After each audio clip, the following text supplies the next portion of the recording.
श्री गणेशाय नमः।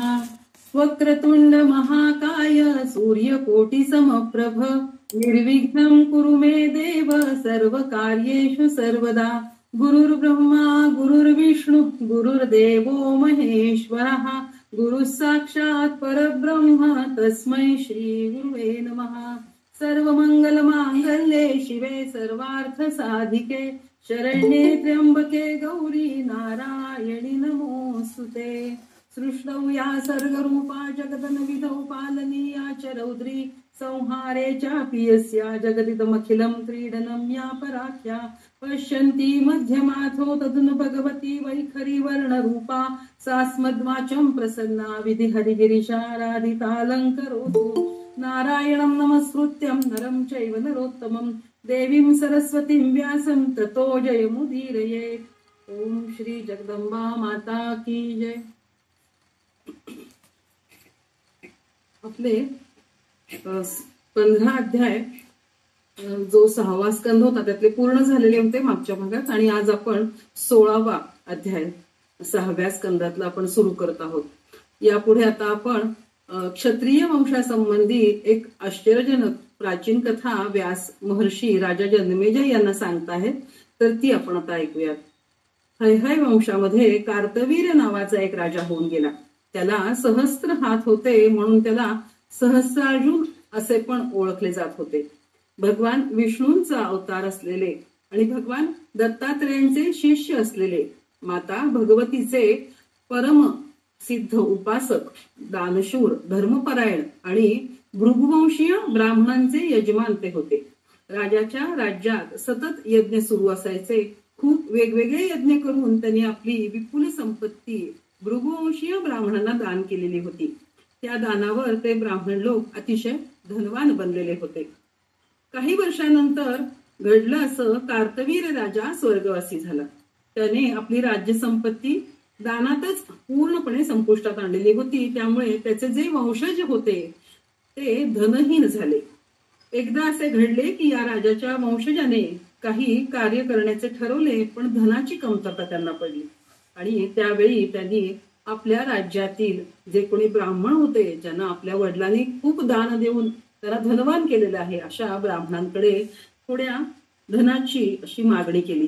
परंतु लोभी ब्राह्मण त्यांनी त्या राजाच्या त्या वंशजांना, राजपुत्रांना धन देण्यास नकार दिला। त्यांनी धन देण्याची असमर्थता दर्शवली आणि एक एक करून सर्व ब्राह्मण तेथून हळूहळू स्थलांतरित झाले। त्यांना अशी भीती वाटू लागली की आता हे राजे जे आहेत तर ते आपल्याकडचं सगळं धन पुन्हा मागून घेतील, आणि त्या भीतीने ते तिथले ब्राह्मण लोक जे होते तिथून ते स्थलांतरित होऊ लागले।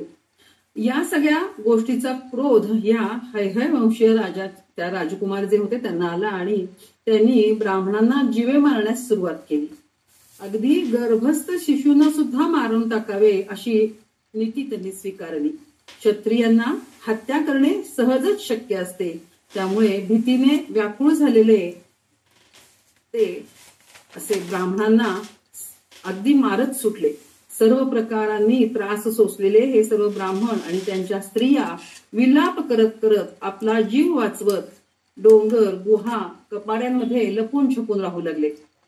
या क्षत्रियांना तेथील ऋषीमुनी समजून, सगळे जे ऋषीमुनी तिथे होते ते समजून सांगत होते, पण या क्षत्रिय जे कार्तवीर्य राजाचे वंशज राजकुमार, तिथले राजे जे होते त्यांनी काहीही त्यांचं ऐकलं नाही। ब्राह्मणांनी पण लोभ मनात असल्यामुळे त्यांना मागणीनुसार थोडेही धन दिले नाही। शेवटी धनाची गती दान, भोग किंवा नाश हीच असते। जे पुण्यवान असतात ते लोक धन दान देतात, त्याचा उपभोग तरी घेतात। दुष्ट मनाच्या लोकांच्या जवळचे धन नाशच पावते, आणि कृपण लोक जे असतात ते तर धनाचा उपभोग स्वतःही घेत नाहीत आणि दुसऱ्यालाही ते घेऊ देत नाहीत। अशी धनाची गत असते।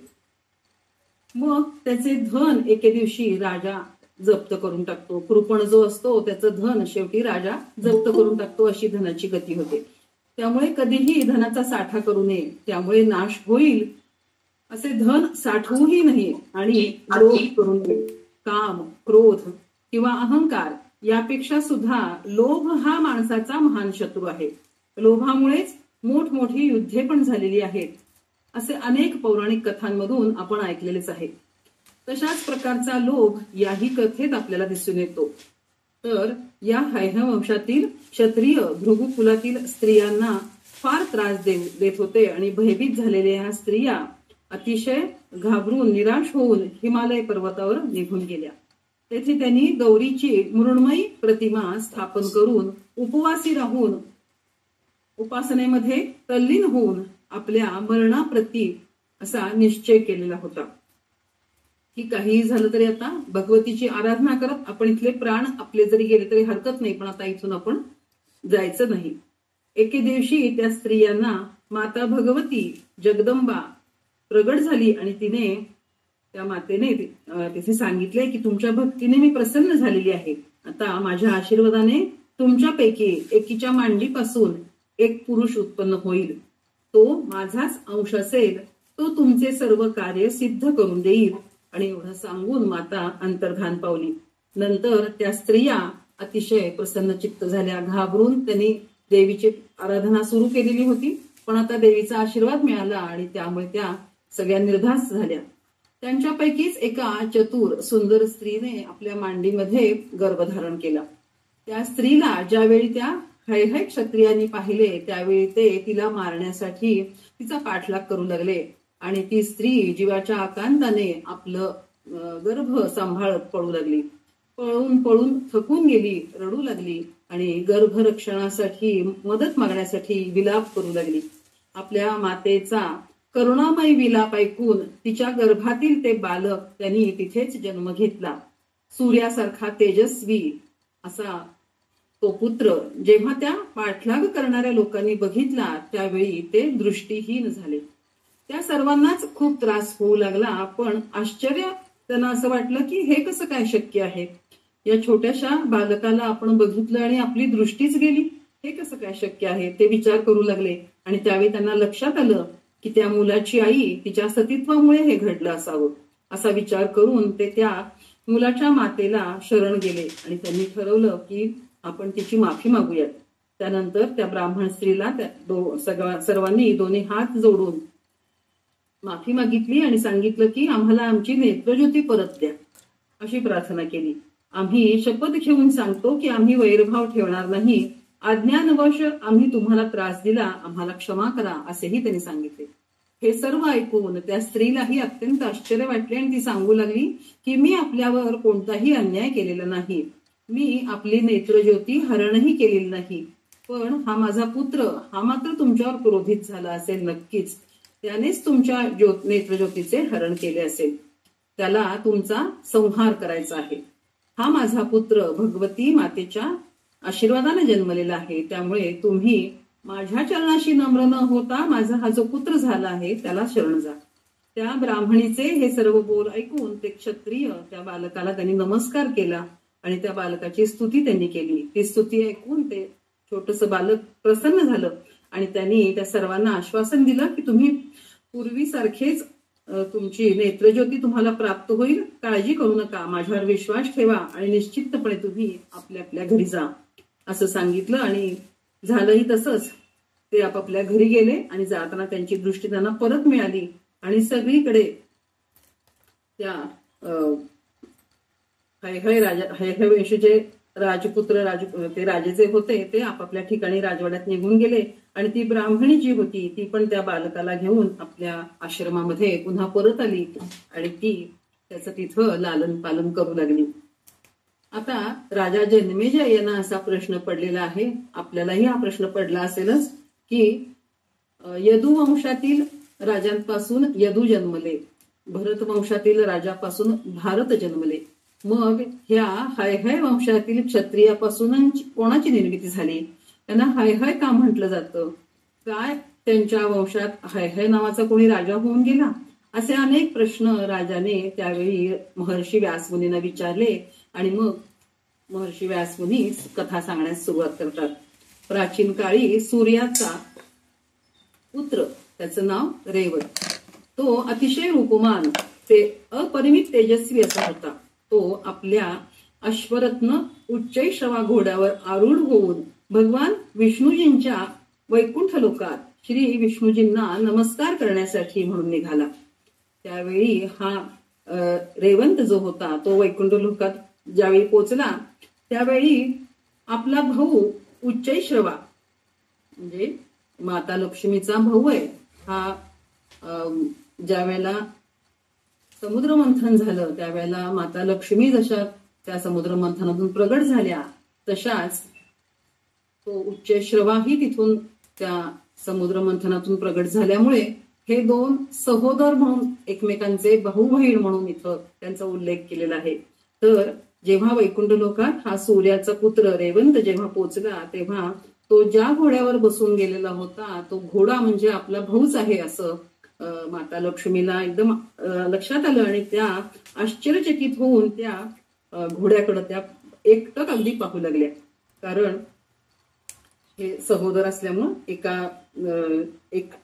एकमेकांचे भाऊ बहिणीच आहेत. आणि मग त्या घोड्याकडे अतिशय टकलून जेव्हा पाहत होत्या त्यावेळेला इकडे भगवान विष्णुदेव विचार करू लागले की आणि माता लक्ष्मीला ते म्हणू लागले की हा तेजस्वी असा दुसरा कामदेव असणारा असा हा कोण तरुण आहे आणि तो आपल्याकडे काय येत आहे असं ते माता लक्ष्मीशी बोलत होते. परंतु मातेचं त्यांच्या बोलण्याकडे लक्षच नव्हतं. त्यांचं लक्ष होतं त्या उच्चैश्रवा त्या घोड्याकडे लक्ष होतं. त्यामुळे भगवंतांचं बोलणं त्यांनी काही ऐकलं नाही. पण भगवंतांना मात्र आपलं बोलणं आपल्या पत्नीने ऐकलं नाही, दुर्लक्ष केलं. याचा क्रोध आला आणि त्या क्रोधामुळे त्यांनी मातेला विचारलं की मी तुला विचारत आहे पण तुझं लक्ष त्या घोड्यामध्ये रमलेलं आहे. मी तुझ्याशी बोलत आहे पण तू मात्र माझ्याकडे लक्ष न देता घोड्याकडे एकटक पाहत आहेस. मी तुझ्या जवळ असताना देखील तुला त्या घोड्याच्या रूपावर इतकी तू मोहित झालीस त्या घोड्याच्या रूपावर. तर आता तुला मी शाप देतो की या दारुण मरते लोकांमध्ये घोडीचा जन्म तू घेशील. तुझे चित्त सगळीकडे रममाण होत असते म्हणून रमा असं तुला म्हणलं जाईल आणि चंचलतेमुळे लोक तुला चला या नावाने पण ओळखतील. रमा चला या नावाने तुझा उल्लेख केला जाईल असा शाप भगवान विष्णूंनी माता लक्ष्मीला दिला. ही शापवाणी ऐकून माता लक्ष्मी एकदम भानावर आल्या आणि त्यांना घडलेला प्रकार लक्षात आला आणि भयभीत होऊन माता महालक्ष्मी विष्णुदेवांना क्षमा मागू लागल्या. मला इतक्या लहानशा गोष्टीसाठी इतका मोठा शाप देऊ नका. आपण मला आपल्यापासून दूर लोटू नका.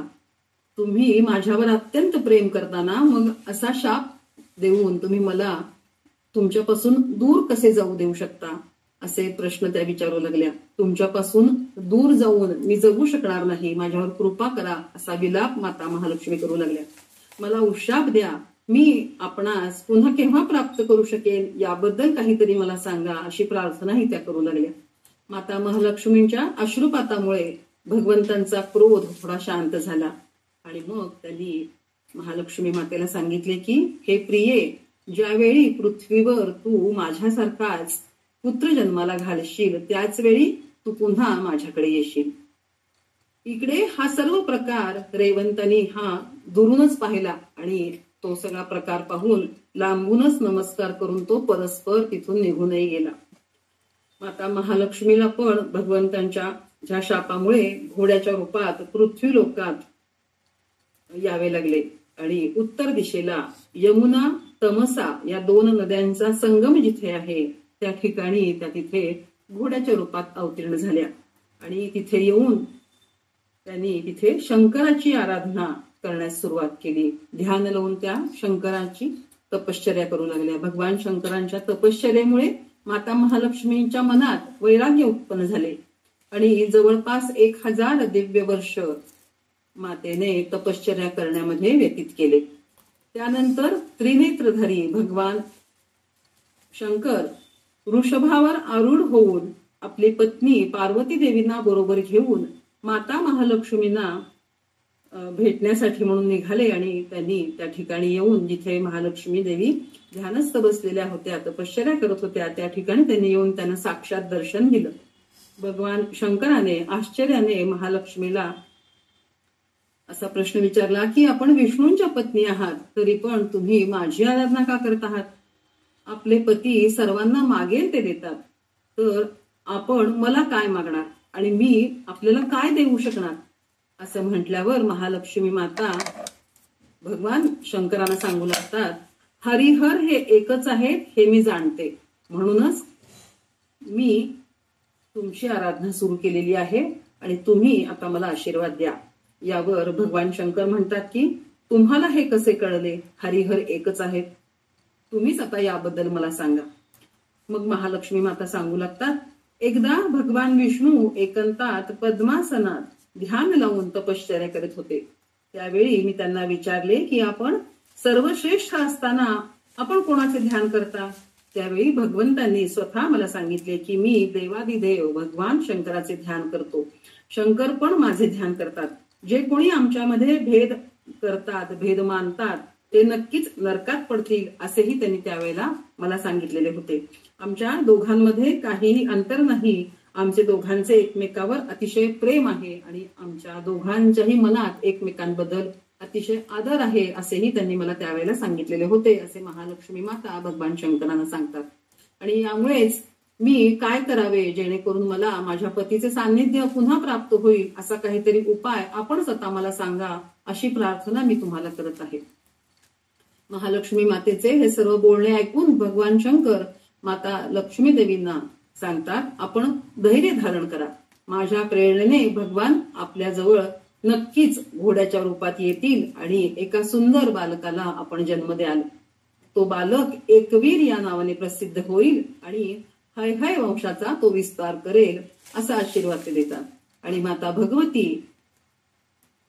तिचे विस्मरण झाले आहे, त्यामुळे दोषमुक्त होण्यासाठी त्या भगवती मातेला तुम्ही शरण जा. तुम्ही माझी आराधना केलीत ही गोष्ट तर उत्तम आहेच, परंतु माता भगवतीचे तुम्हाला विस्मरण झालेले आहे, तर तुम्ही त्यांची भक्ती करा आणि तिला तुम्ही शरण जा. त्यामुळे लवकरच आपल्या मनातील सर्व इच्छा पूर्ण होतील असा आशीर्वाद देऊन गिरिजापती शंकर भगवान पार्वतीसह पुन्हा अंतर्धान पावले. आणि माता महालक्ष्मी भगवती जगदंबिकेचे ध्यान करत आपले पती भगवान विष्णूंच्या येण्याची वाट पाहत माता जगदंबिकेची स्तुती करू लागल्या. इकडे शिवपार्वती कैलासावर पोचल्यावर त्यांनी महालक्ष्मी मातेचे कार्य सिद्ध करण्यासाठी आपला एक गण, त्याचं नाव चित्ररूप, त्याला भगवान विष्णूंकडे वैकुंठात पाठवले आणि त्याच्याबरोबर भगवान विष्णूंसाठी एक निरोपही पाठवला की हे जगतपते, आपण आणि यमुना आणि तमसा नदीच्या संगमावर तपश्चर्या करणाऱ्या अश्वरूपी माता महालक्ष्मी दोघेही जण आपण आनंदात नाही आहात, तर तुम्ही शक्य तितक्या लवकर माता महालक्ष्मींकडे पृथ्वी तलावर अश्वरूपात जा आणि त्यांना सन्मानाने पुन्हा वैकुंठात घेऊन या. आपल्या दोघांचाही काळ एकमेकांशिवाय दुःखात व्यतीत होत आहे हे मी जाणतो, त्यामुळे आपण आता विलंब न करता माता महालक्ष्मी जवळ जाऊन त्यांच्यापासून तुमच्याच शापामुळे जो तुम्ही पुत्र निर्माण करण्याचा संकल्प केलेला आहे तो पुत्र तुम्ही निर्माण करा आणि पुन्हा मातेसह वैकुंठात परत येऊन सुखपूर्वक तुम्ही इथे निवास करा. भगवान शंकरांचा हा निरोप चित्ररूपाने भगवान विष्णूंना सांगितला आणि त्यावेळी भगवान विष्णू ठीक आहे असे म्हणतात आणि दूताला परत पाठवतात आणि स्वतः त्यानंतर अश्वरूप धारण करून माता लक्ष्मीजींच्या जवळ येऊन पोचतात. माता त्यांना पाहून अत्यंत आनंदित होतात आणि त्या दोघांपासून त्यावेळी तिथे सद्गुण संपन्न सुंदर असा एका बालकाचा जन्म होतो. त्या सुंदर सुकुमार बालकाला पाहून माता महालक्ष्मी देवींच्या मनात अतिशय प्रेम दाटून येतं. पण त्यावेळी भगवान विष्णूंच्या समजवण्यामुळे त्या बालकाला ययाती राजाचा मुलगा तुर्वसू नावाचा जो राजा राज्य करीत होता त्याला तो पुत्र देऊन पुन्हा आपल्याला वैकुंठ धामाला जायचे आहे असं ते समजावून सांगतात. राजा तुर्वसू किंवा राजा हरिवर्मा त्या बालकाला प्राप्त करून अतिशय आनंदित होतो. त्या जो तुर्वसू राजा आहे त्याला हरिवर्मा सुद्धा म्हटलं जातं.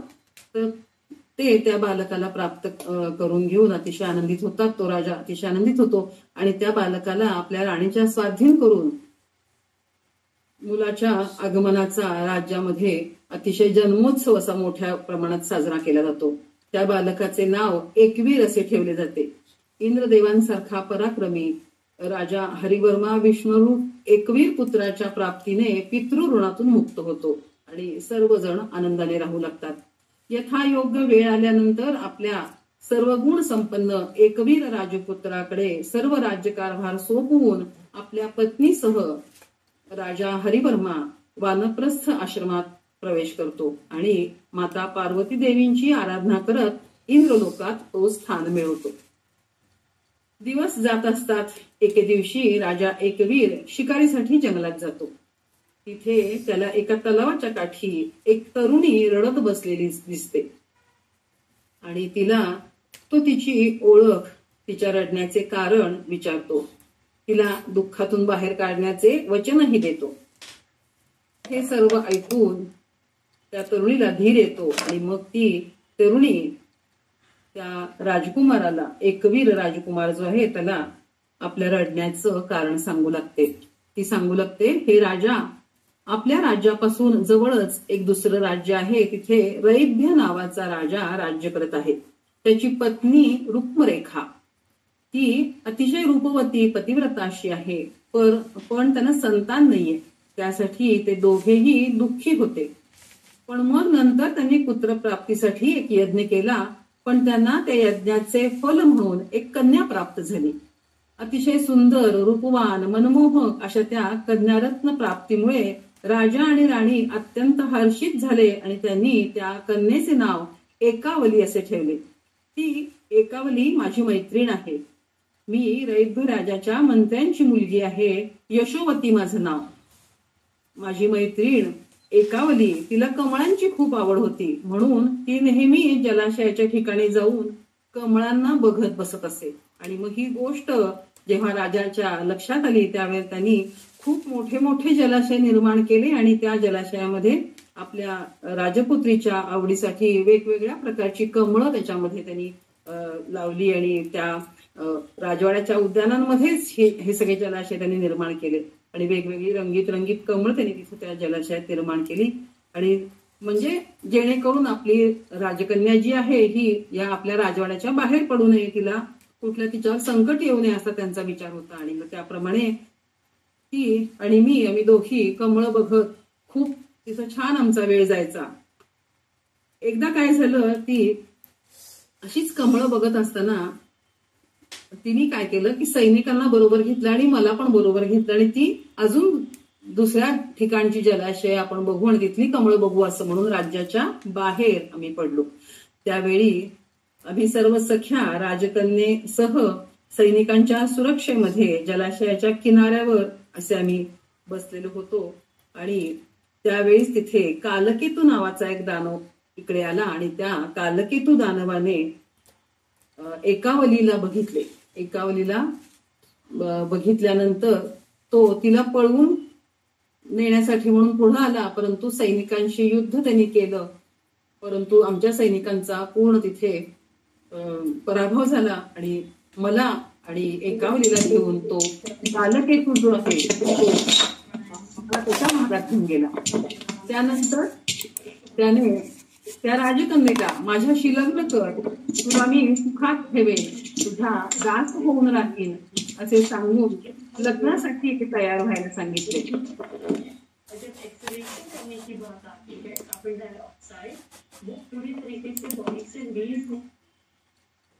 पण राजकन्या एकावलीला हे मान्य नव्हते. तिने तिच्या वडिलांच्या इच्छेनुसार हय राजकुमाराला पती रूपात स्वीकारलेले होते असे तिने त्यांना त्या कालकेतू त्या राक्षस दानवाला सांगितले, परंतु तरीही त्याने आम्हाला कैद करून ठेवले. मग मी माता भगवती चंडिका देवीची आराधना सुरू केली आणि त्यामुळे मातेने मला माझ्या तपश्चर्येवर प्रसन्न होऊन आशीर्वाद दिला की तू आता पुन्हा जेथून तुम्हाला आणले आहे त्या स्थानावर जा. तिथे एकवीर नावाचा एक हय राजकुमार तिथे येईल, त्याला तू सर्व हे कथन कर आणि मग तो येथे येऊन दैत्याचा नाश करून एकावलीला मुक्त करेल आणि मग त्यांचा विवाह होईल. मातेनी अशी आज्ञा आणि मला असा आशीर्वाद दिल्यामुळे मी त्या राज्यातून, त्या दानवाच्या राज्यातून येथे परत आलेली आहे. आणि आता मी एका राजकुमाराची वाट बघत आहे की जो त्याचं नाव एकवीर आहे आणि तो इथे येऊन आमच्या राजकन्येला त्या दानवाच्या तावडीतून त्याची सुटका करेल, त्याच्यासाठी मी वाट बघत आहे. आपण कोण आहात? मी तुम्हाला ही सगळी माझी कहाणी सांगितली, तर आता आपणही आपली माहिती मला सांगा असं म्हटल्यानंतर त्या राजकुमाराने त्या सखीला सांगितलेलं आहे की तो है वंशाचा राजकुमार एकवीर मीच आहे. आणि मग ते ऐकून ह्या सखीला यशोवतीला अतिशय आनंद होतो आणि राजकुमारीला ती जी सखी आहे तीच त्या राजकुमाराला देवीचा महामंत्र प्रदान करते आणि त्या मंत्राच्या प्रभावामुळे एकवीर आणि सखी यशोवती कालकेतूच्या राज्यात जाऊन त्याच्याशी युद्ध करून त्या कालकेतूचा वध करतात आणि एकावलीला राजकुमारीला सोडवून आणतात. एकावली आणि यशोवतीसह राजपुत्र एकवीर रैभ्य राजाच्या राज्यात सुखरूप येऊन पोचतात आणि मग यथोचित समयानुसार राजा रैभ्य आपली कन्या एकावली आणि लक्ष्मीपुत्र हे राजवंशाचा तो राजपुत्र एकवीर यांचा विवाह संपन्न होतो आणि नंतर आपल्या मुलीची पाठवणी हा राजा अतिशय आनंदाने करतो. त्या दोघांना पुढे एक पुत्र होतो, त्याचे नाव कृतवीर्य आणि त्या कृतवीर्य राजाला पुत्र होतो, त्याचे नाव कार्तवीर्य. अशा प्रकारे हाच कार्तवीर्य अर्जुन सहस्त्रार्जुन नावाने प्रसिद्ध आहे आणि त्याने अहंकाराने परशुरामाचा क्रोध ओढावून घेतला, त्याबद्दलची कथा आपण महाभारत किंवा पुराणांमध्ये ऐकलेली आहे. आपण क्रोधामुळे काय काय घडतं हे पाहिले. क्रोधामुळे राजा असू दे, मुनी असू दे, भक्त असू दे, दानव असू दे, कोणालाच स्वतःची ओळख अशी राहत नाही आणि केलेली साधना ते सर्वजण विसरून गेलेले आपण बघितलेले आहे आणि त्या क्रोधाग्नीमध्ये त्यांचं जे काही साधना केलेली असेल तर ती पण भस्म होऊन गेलेली आपण बघितलेली आहे. याबद्दलच्या कथा आपण पाहिल्या आहेत. इंद्रदेव असू दे, वसिष्ठ, विश्वामित्र मुनी असू देत किंवा स्वतः भगवान विष्णूही असू देत, त्या क्रोधामुळे त्यांना सर्वांना दुःख भोगावे लागलेले आहे, हे आपण आता ऐकले. आता यानंतर व्यास मुनी आणि त्यांचे गुरु नारद मुनी यांची एकदा भेट होते. त्यावेळी ते नारद मुनी यांना व्यास मुनी नमस्कार करतात आणि नारद मुनींना विचारू लागतात की आपण सगळेच जण आपण संसार बंधनात अडकून पडलो आहोत, सुखाच्या शोधात आपण आहोत आणि मायेमध्ये अडकलो आहोत असं मला वाटतं. आपलं मन चंचल आहे, ते काहीही केल्यास स्थिर होत नाही. नारद मुनी, आपण तर सर्वज्ञ आहात, आपण या माझ्या मनातल्या शंकेचं निरसन करावे. या मोहाचे कारण काय, हे मन स्थिर कशाने होईल, मोहापासून दूर कसे व्हावे, याबद्दल आपण मला मार्गदर्शन करावे अशी प्रार्थना व्यास मुनी त्यांचे गुरु नारद मुनी यांना करतात. नारद मुनी सांगू लागतात की महर्षी व्यास मुनी, हे तर पूर्ण रूपाने निश्चितच आहे की या संसारातील कोणतीही व्यक्ती मोहापासून मायेपासून दूर राहू शकत नाही. ब्रह्मा, विष्णू, महेश हे देव आणि इतकेच नाही तर सनकादिक ऋषी, कपिल मुनी सुद्धा या मोहाच्या मायेच्या पाशात अडकलेले आपण अनेक कथांमधून बघितलेले आहे. तुम्ही सगळेजण मला इतकं ज्ञानी वगैरे समजता, परंतु मी देखील या सगळ्यांसारखाच त्या मायेने भ्रमित झालो होतो. त्याबद्दलची कथा मी आता तुम्हाला सांगतो. व्यासमुनी, तुम्ही ही कथा ऐका, म्हणजे तुम्हाला लक्षात येईल की ही माया काय काय करू शकते. आणि मग नारद मुनी ती कथा सांगायला सुरुवात करतात. मी पूर्वी एकदा असाच स्त्री प्राप्तीच्या मोहात फसलो होतो आणि त्यामुळे मला महान कष्ट भोगावे लागले होते असं नारद मुनी सांगू लागतात. एकदा पर्वत मुनी उत्तम देवलोकातून पृथ्वीलोकात भारतवर्षामध्ये पृथ्वीवर भ्रमण करण्यासाठी आलेले होते आणि हे पर्वत मुनी जे आहेत हे नारदांच्या बहिणीचे पुत्र आहेत असा उल्लेख या ग्रंथामध्ये आढळतो. पण मित्रत्वाच्या नात्याने आम्ही दोघे म्हणजे नारद मुनी आणि हे पर्वत मुनी एकत्र भ्रमण करू लागले. त्या प्रवासाच्या वेळी त्यांनी सर्वप्रथम एक निश्चय केलेला होता आणि प्रतिज्ञा केलेली होती की कोणीही आपल्या मनातील विचार, मग ते पवित्र असू देत किंवा अपवित्र असू देत, एकमेकांना मोकळेपणाने सांगायचे. मनात कोणतंही गुपित किंवा गोपनीय अशी कोणती गोष्ट ठेवायची नाही. कशाचीही इच्छा मनात उत्पन्न झाली तर म्हणजे जशी जेवणाची असू दे, धनाची असू दे, अगदी कामविषयक जरी ती गोष्ट असली तरी आपण मोकळेपणाने ती एकमेकांना सांगायची. असं ठरवून मग आम्ही दोघांनीही म्हणजे पर्वत मुनी आणि नारद मुनींनी भ्रमण करत करत पृथ्वी तलावर भ्रमण करायला सुरुवात केली.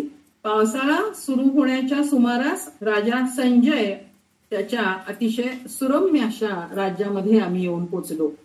संजय राजाने आम्हा दोघांचाही यथोचित सन्मान केला आणि आता चातुर्मास सुरू होत आहे. तुम्ही दोघेही मुनी अनायसे माझ्याकडे आलेले आहात, तर आता माझ्याकडे आपण 4 महिने इथेच राहावे आणि आम्हालाही तुमच्या सेवेचे फळ मिळेल असे सांगून आम्हाला दोघांनाही राजाने तिथे राहण्याचा आग्रह केला. आपल्या राजवाड्यात राहण्यासाठी आम्हाला ठेवून घेतले. पावसाळा संपेपर्यंत आम्हीही तिथे राहू लागलो आणि आम्ही असं ठरवून राजाला होकार दिला. राजाला पण आनंद झाला आणि राजाने त्याची एक परमसुंदरी अशी त्याची एक कन्या होती दमयंती नावाची, तर त्या कन्येला आमच्या दोघांची सेवा करण्याची आज्ञा केली आणि तिला सांगितले की या दोघाही मुनींची सेवा तू कर आणि तुला आशीर्वाद प्राप्त करून घे, जेणेकरून तुला चांगला बरं प्राप्ती होईल. आणि मग ते ऐकून ती राजकन्या दमयंती हिला सुद्धा अतिशय आनंद झाला आणि ती आनंदाने त्या मुनींची सेवा करण्यामध्ये ती रोजच्या रोज त्यांची सेवा ती करू लागली. मधुर भोजन तयार करायचं त्यांच्यासाठी, त्यांना सकाळी उठलं की आधी स्नानासाठी जल आणून द्यायचं, रुचकर भोजन तयार करायचं, मुखशुद्धीसाठी सुगंधी द्रव्य उपलब्ध करून द्यायची, झोपण्यासाठी शय्या त्यांना घालून द्यायची, त्याच्यानंतर वारा घालत त्यांना थंड वाटेल अशी सोय करायची. अशा आम्हाला सुखकर वाटेल अशा सेवा ती आनंदाने राजकन्या दमयंती करू लागली. आम्ही देखील रोज वेदाध्ययन करत तिथे आनंदाने राहत होतो.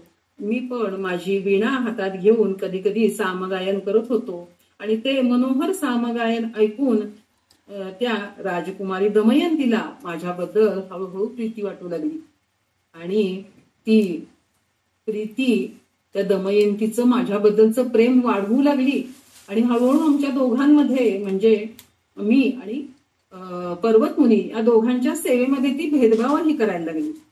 म्हणजे मला स्नानासाठी गरम पाणी द्यायची आणि पर्वत मुनींना स्नानासाठी थंड पाणी. मला घट्ट असं छान कवडी दही असं मला जेवताना द्यायची आणि पर्वत मुनींना त्या दह्यामध्ये पाणी घालून त्याचं ताक करून ती द्यायची.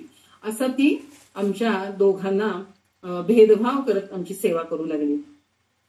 या सर्व गोष्टी पर्वत मुनींच्या मात्र लक्षात येऊ लागल्या आणि एके दिवशी पर्वत मुनींनी मला समक्ष भेटूनच या गोष्टींबद्दल विचारणा केली. राजकुमारी दमयंती आणि आपल्या दोघांच्या सेवेमध्ये आजकाल फरक करते आहे बरं का. तुमच्या दोघांच्या एकंदरीत वागण्यामुळे मला शंका येत आहे की तुमच्या दोघांमध्ये काही सुरू आहे का. कारण आपल्या आधीच ठरले होते की आपल्या दोघांनी आपण एकमेकांपासून काही लपवायचे नाही. तर खरं खरं सांग, तुमच्या दोघांमध्ये काही आहे का. आणि पर्वत मुनींनी त्यावेळेला हट्टच धरला, मला सांगच नेमकं काय आहे ते. त्यामुळे सगळं खरं खरं मीही सांगून टाकलं आणि मी म्हणालो की होय, राजकुमारीने मला पती म्हणून निवडलेले आहे, तिचे माझ्यावर प्रेम जडलेले आहे. माझे हे सत्यवचन ऐकून पर्वत मुनींना अतिशय क्रोध आला आणि त्यांनी त्या क्रोधाच्या भरात मला शाप दिला की तुझं मुख जे आहे ते वानराचं होईल. हा शाप उच्चारताच त्या क्षणापासून वानराच्या मुखाचा व्यक्ती मी झालो. त्याचवेळी मी देखील क्रोधाने त्या पर्वत मुनींना शाप दिला की तूही येथून पुढे स्वर्गाचा अधिकारी राहणार नाहीस. त्यानंतर पर्वत मुनी खाली मान घालून तेथून निघून गेले. तीर्थक्षेत्री जात तीर्थयात्रा करत अनेक पवित्र ठिकाणी ते जाण्यासाठी आश्रमातून निघून गेले. आणि इकडे वीणा ऐकण्यासाठी उत्सुक असणारी राजकुमारी दमयंती मला या वानराच्या मुखात पाहून अतिशय उदास राहू लागली. पण माझ्या सेवेत मात्र तिचा काही खंड पडलेला नव्हता. राजा आता दमयंतीसाठी योग्य वराच्या शोधात वर संशोधन करण्यामध्ये व्यस्त झालेला होता. पण दमयंतीने आपल्या आईवडिलांना सांगून टाकले की मी लग्नाला तयार आहे आणि लग्न करेन तर मी या नारद मुनींशीच करेन, अन्यथा करणार नाही. जरी त्यांचे मुख हे वानराचे जरी असेल तरी मला कोणताही फरक पडत नाही. मी त्यांच्याशिवाय दुसऱ्या कोणाशीही लग्न करणार नाही. आई वडिलांनी देखील बऱ्याच या सगळ्या गोष्टींचा विचार केला आणि शेवटी आपल्या मुलीच्या इच्छेचा सन्मान करत त्यांनी माझ्याशी राजकुमारी दमयंतीचं लग्न अतिशय आनंदाने लावून दिलं. दिवस असेच जात होते. पर्वतमुनी पुन्हा इकडे एकदा या राज्यात आले. तेव्हा त्यांचा क्रोध थोडासा शमलेला होता आणि त्यांनी जेव्हा मला बघितलं तेव्हा त्यांना मनोमन अतिशय वाईट वाटलं. त्यांनी त्यांचा जो शाप होता त्या शापातून मला मुक्त केलं आणि पुन्हा मला माझं जे खरं रूप होतं ते पुन्हा मला प्राप्त झालं. असं हे मायेचं आवरण आपल्या बुद्धीवर असल्याने आपण क्रोध, काम, लोभ, ईर्ष्या, ममता, अहंकार आणि मद अशा अनेक जे आपले शत्रू आहेत ते शत्रू या मायेमुळे, या मोहामुळे आपला पराभव करतात असं नारद मुनी सांगत आहेत. या मायेच्या प्रभावाने मी असेच एकदा विष्णूंच्या बरोबर जात होतो आणि त्यावेळेला तर व्यासमुनी तुम्हाला मी सांगतो की माझं स्त्री रूपातच परिवर्तन झालं. मी मायेनी इतका भ्रमित झालो की माझं पुरुष रूप जाऊन मी स्त्री रूपात परावर्तित झालो. मग पुढे व्यासमुनी नारद मुनींना याबद्दलची कथा सांगायला हे प्रार्थना करतात की तुम्ही कसे काय स्त्री रूपामध्ये कसे काय तुम्ही बदललात आणि मग तुम्ही स्त्री रूपामध्ये गेल्यानंतर नेमकं काय केलं आणि पुन्हा स्त्री रूपातून तुम्ही या तुमच्या मूळ रूपात तुम्ही परत कसे आलात, तर अशी सगळी कथा तुम्ही मला सांगा असं व्यासमुनी नारद मुनींना विचारतात. त्यावेळेला नारद मुनी पुन्हा त्यांची दुसरी कथा सांगायला सुरुवात करतात. नारद मुनी सांगू लागतात की मायेची ताकद इतकी आहे की योगवेत्ता मुनी देखील या मायेच्या शक्तीपुढे दुर्बल होतात. त्या अजेय तसेच दुश्चिंत्य मायेने ब्रह्मापासून गवताच्या पात्यापर्यंत सर्व चराचर जगाला मोहित करून ठेवलेलं आहे. असेच एकदा मी माझ्या महती नावाच्या वेळेचा झंकार करीत नारायण नारायण असा नाद जप करत 7 स्वराने युक्त गायत्र सामवेदाचे गायन करत भगवान विष्णूंच्या मनोहर रूपाचे दर्शन घेण्यासाठी श्वेतद्वीपामध्ये गेलेलो होतो. मला भगवान विष्णूंचे मनोहरी दर्शन झाले. त्यावेळेला ते माता महालक्ष्मीसह निवांतपणे हसत खेळत गप्पा मारत तिथे बसलेले मला दिसले आणि त्यावेळेला मी तिथे गेलो. पण झालं असं की मला पाहून माता महालक्ष्मी अचानक लाजून तिथून अंतःपुरामध्ये निघून गेल्या आणि मला हे सगळं जरा विचित्र वाटलं. म्हणून मी भगवंतांना विचारलं की हे भगवंता जगद्गुरु, मी तर येथे येणारा रोजचाच तुमचा भक्त, जवळचा भक्त आहे. मी तपस्वी आहे, इंद्रियांना जिंकलेला आहे, मायेला जिंकलेला आहे, तरी सुद्धा मला पाहून माता महालक्ष्मी अशा निघून गेल्या याचं मला अत्यंत आश्चर्य वाटतंय. यावर भगवंत म्हणाले, अहो मुनीश्वर, स्त्रीने आपल्या पतीशिवाय इतर कोणत्याही परपुरुषाच्या सान्निध्यात राहू नये असं आपलं शास्त्र सांगतं. आणि अजूनही एक, तुम्ही आता म्हणालात ना की मी मायेला जिंकलेलं आहे, तर आपणास कधीही असं म्हणणं उचित होणार नाही. अजूनही ही माया सर्वांच्यावर राज्य करते. कोणीही पशु, पक्षी, मानव, ज्ञानी, योगी, सर्वज्ञ, ब्रह्मा, शिव, सनकादिक मुनी आणि इतकेच काय, मी सुद्धा या मायेला अजून पूर्णपणे ओळखलेलं नाही. जिंकायचं तर खूप लांब. हा काळ तोही मायेचेच रूप आहे. सर्वजण काळाच्या वशीभूत आहेत. कोणत्याही कर्माने किंवा धर्मज्ञ पुरुषालाही माया अजून कळलेली नाही. एवढे बोलून भगवंत एकदम शांत बसले. ते ऐकून मी भगवंताला त्या मायेचे रूप, त्यांची शक्ती, आधार असे सम्यक ज्ञान आपण मला करून द्यावे अशी मी भगवंतांना कळकळीने प्रार्थना केली. आणि ते ऐकून भगवान विष्णू सांगू लागले, अखिल जगताला धारण करणारी ही माया त्रिगुणात्मिका, सर्वज्ञा, सर्व समंता, अजेया, अनेक रूपा तसेच संपूर्ण जगताला आपल्या स्वतःमध्ये स्थिर करून राहत असते. हे मुनीश्वर, आपल्याला ही माया जर पाहायची असेल तर माझ्या बरोबर गरुडावर आरूढ होऊन आपण दोघेही या मायेचे दर्शन करण्यासाठी जाऊयात. मायेचे दर्शन मी नक्कीच आपणास करून देईन, पण मायेचे दर्शन करून तुम्ही मात्र विषादग्रस्त होऊ नका हा. एवढं बोलून भगवंत गरुडावर आरूढ होऊन मला पाठीमागे बसवून वैकुंठ लोकातून आम्ही दोघा जणांनी प्रस्थान केलं. थोड्याच वेळात आम्ही कान्यकुब्ज नगराजवळ पोहोचलो. तेथे अत्यंत मधुर असं एक जलसरोवर होतं. त्या जलसरोवराजवळ आम्ही गेलो. त्यावेळी आम्ही तिथे उतरलो आणि भगवंतांनी मला सांगितले की या सरोवरात स्नान करून शुचिर्भूत होऊन मग आपण या कान्यकुब्ज नगरात प्रवेश करूयात. त्यानंतर मग माझी वीणा, माझं मृगचर्म असं सर्व भगवंतांजवळ देऊन मी त्या पवित्र जलाने आचमन करून त्या जलामध्ये स्नान करण्यासाठी उतरलो. मी ज्यावेळी स्नान करत होतो त्यावेळी माझं झालं असं की माझंच एका स्त्रीच्या रूपामध्ये परिवर्तन झालं आणि हे मला लक्षात आलं.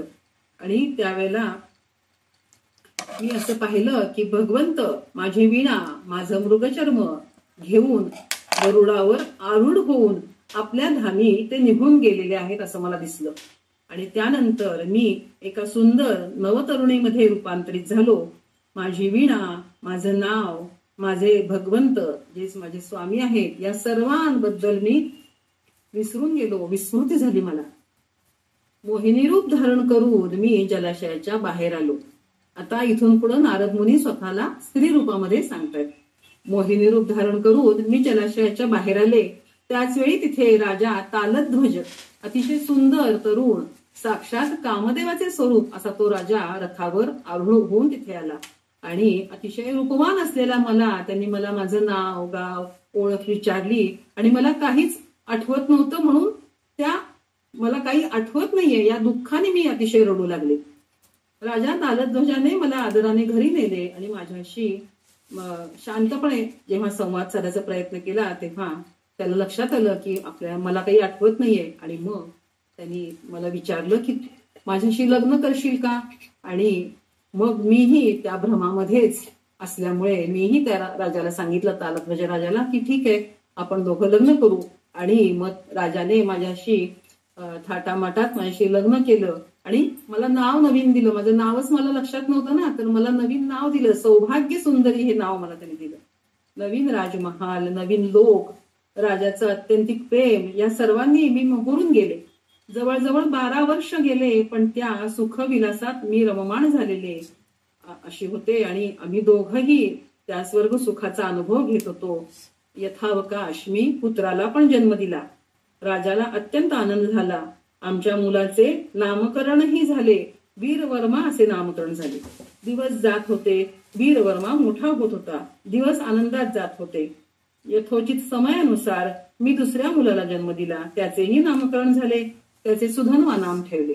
असे सांगून एकामागून एक अशा 12 मुलांची मी माता झाले. सर्व मुलांचे लालन पालन करत माझं जीवन आनंदाने व्यतीत होत होतं. राजा राज्यकारभारामध्ये व्यस्त होता. दिवस, आठवडे, महिने, वर्ष गेली. मुलं मोठी झाली.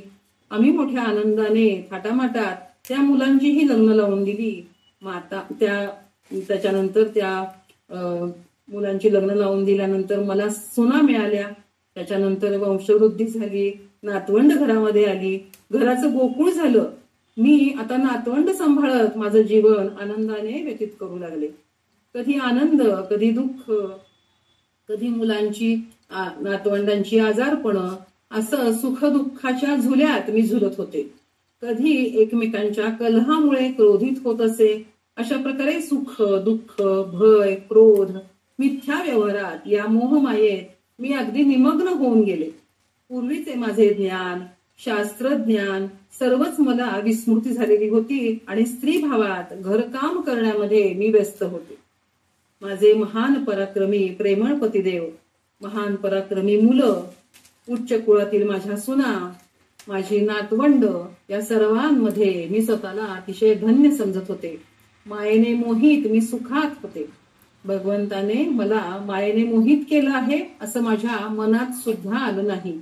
असंच एके दिवशी एक राजा, जो पूर्वीपासून माझ्या पतीचा शत्रू होता, त्याने शत्रुत्वामुळे आमच्या राज्यावर आक्रमण केले आणि सर्व बाजूनी आमच्या राज्याला घेरले. माझे पती माझी मुलं सर्वजण सैन्य घेऊन युद्धासाठी गेले.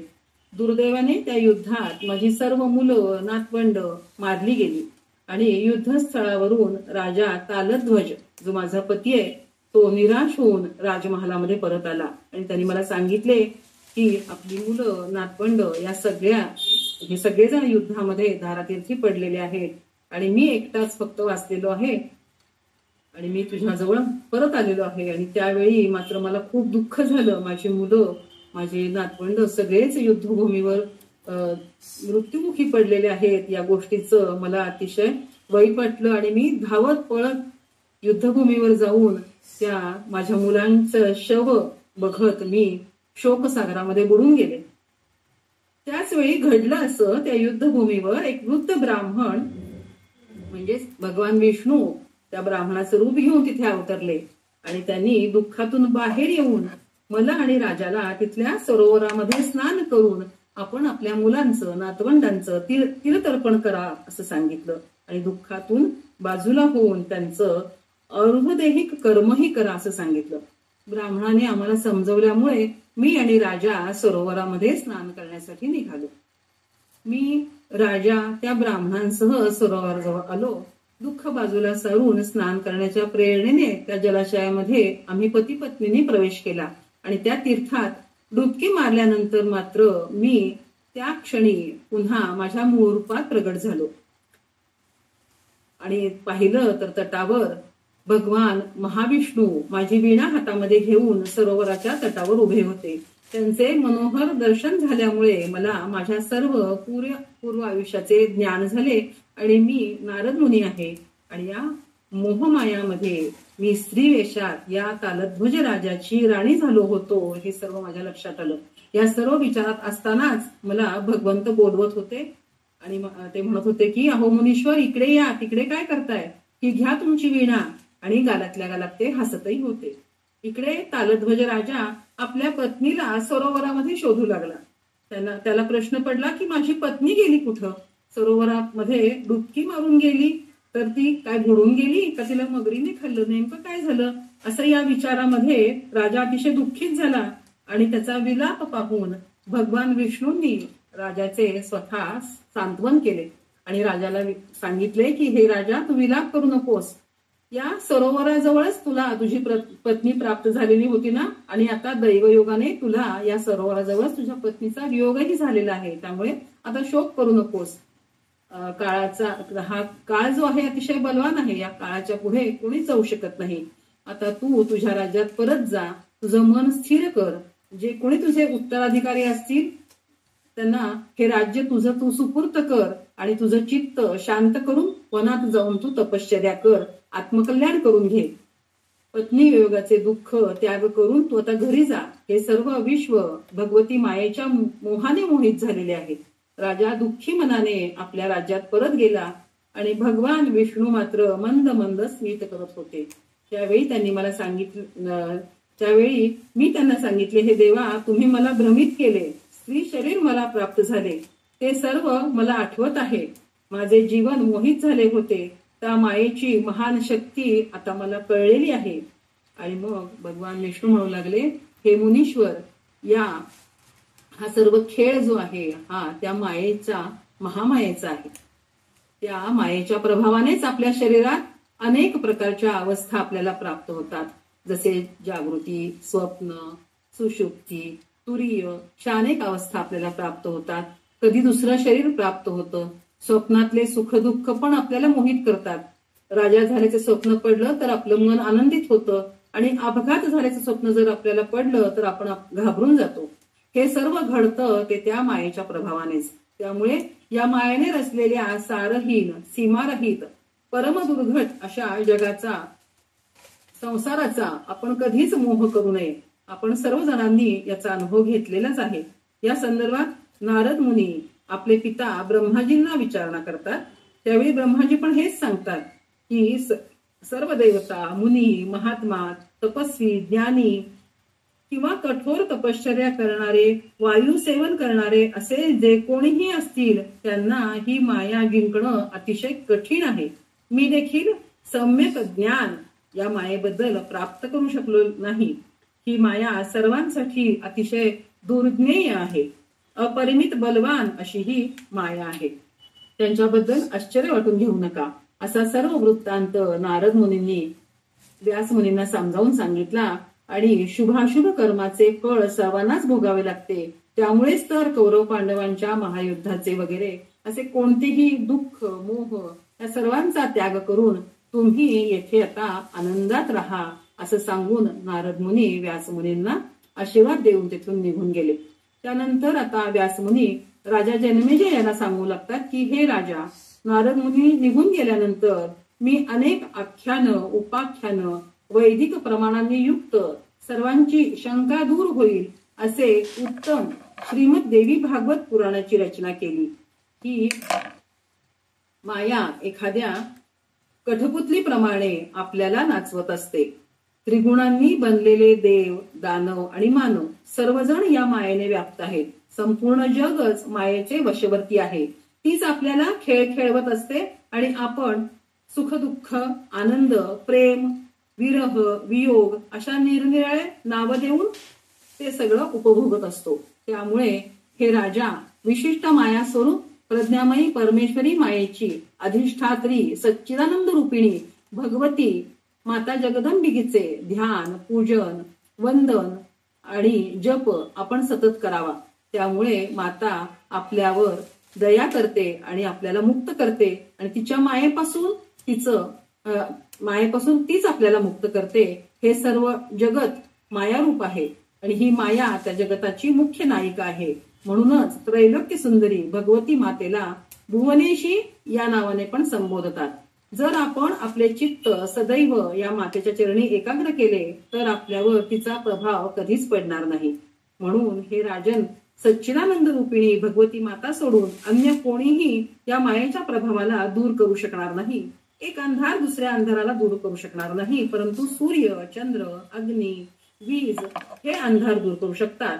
म्हणून मायेच्या गुणांपासून मुक्ती हवी असेल तर प्रसन्नतापूर्वक स्वयंप्रकाशित तथा ज्ञानरूपिणी भगवती मायेश्वरी तिचीच आराधना आपल्याला करावी लागेल. अशा प्रकारे श्रीमद भागवत पुराणाचा पूर्वार्ध देवीची जी काही महिमा आहे ही विस्तारपूर्वक मी तुम्हाला सांगितली असं व्यासमुनी राजाला सांगतात. जे कोणी हे ऐकेल किंवा श्रवण करेल तो ऐश्वर्य संपन्न आणि ज्ञानवंत होईल, यात तिळमात्र शंका नाही असं व्यासमुनी सांगतात. अशा प्रकारे माता भगवतीची महिमा सांगणाऱ्या या पुराणाचा पूर्वार्ध म्हणजेच एकूण 6 स्कंद याचा संपूर्ण एक खंड आहे तो आपण आजपर्यंत ऐकलेला आहे. माता भगवती जगदंबिकेच्या कृपेने ही सेवा करण्याची संधी मला मिळाली. ही सर्व त्या मातेचीच कृपा आहे. माझे सद्गुरू श्री शंकर महाराज यांच्या आशीर्वादामुळे हे सर्व साध्य झाले आहे. आपण सर्वजण हे शांतपणे ऐकून घेता याबद्दल मी सदैव आपल्या ऋणात राहीन. असाच या ग्रंथाचा उत्तरार्ध म्हणजे दुसरा खंड जो आहे त्याचेही वाचन आपल्या सर्वांच्या आशीर्वादामुळे घडेलच. आपल्या सर्वांच्या हृदयस्थ माता जगदंबिकेला मी प्रणाम करते आणि हा आपला प्रथम खंड इथे याचं पूर्ण झालेला आहे. तर आपण आता क्षमा स्तोत्र म्हणूया. करचरण कृतं वा कायजं कर्मजं वा श्रवणनयनजं वा मानसं वापराधं विहितमविहितं वा सर्वमेतत् क्षमस्व. जय जय